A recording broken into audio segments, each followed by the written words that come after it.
As Rick Lansing and Elizabeth Baldwin stand on Robin's bridge, an air of unease hangs between them. The typically serene spot now seems laden with tension as they engage in a hushed conversation. Elizabeth's face betrays her concern, though she manages to keep her anxiety in check. Rick, however, is more direct, emphatically stating that they have witnessed something they should never have seen. But what could it be? Could it possibly be Boyles's lifeless body floating in the river, following the unmistakable sound of a gunshot that echoed through the night? The idea of such an ominous sighting seems far-fetched, especially knowing Jason Morgan's recent step back from his role as an enforcer. Jason would never be so reckless. If he were involved, he would make sure there were no witnesses, and certainly no trace of a body. But something has clearly shaken Rick and Elizabeth, leaving them unable to shake off the dreadful memory of whatever they encountered.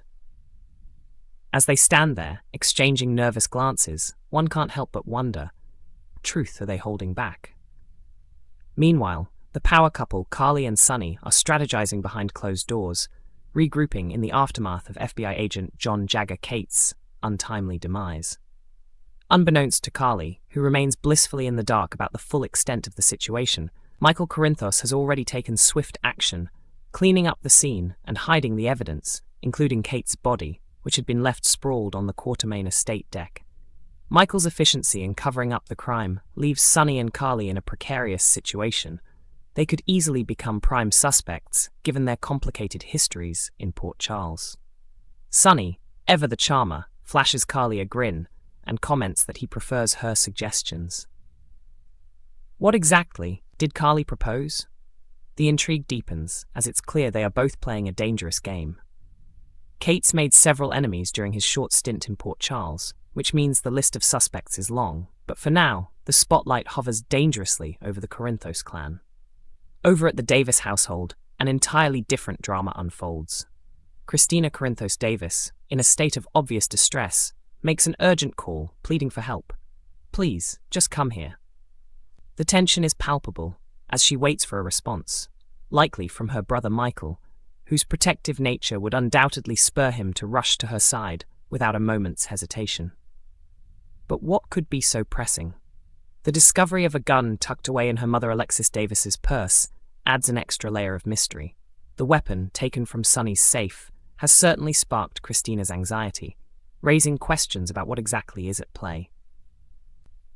Could she need Michael's assistance in dealing with this newfound complication, or is there something more sinister going on behind the scenes? As Michael contemplates rushing to her aid, it becomes clear that his plans with Willow will likely be postponed. Willow Tate sits down with Michael, a look of quiet remorse etched on her face. She's clearly on the verge of confessing something significant, but the timing couldn't be worse. There's a heaviness in the air as Willow alludes to important details about Drew Quartermaine, details that could change everything. She mentions she has something vital to share, but as Michael's mind is preoccupied with Christina's plea for help, the moment for honesty may slip away. Will Willow back down and decide that some secrets are better left in the past, especially those connected to the night Michael witnessed Sonny's fatal altercation with Cates? Or will she risk it all, divulging the truths she's kept hidden for far too long?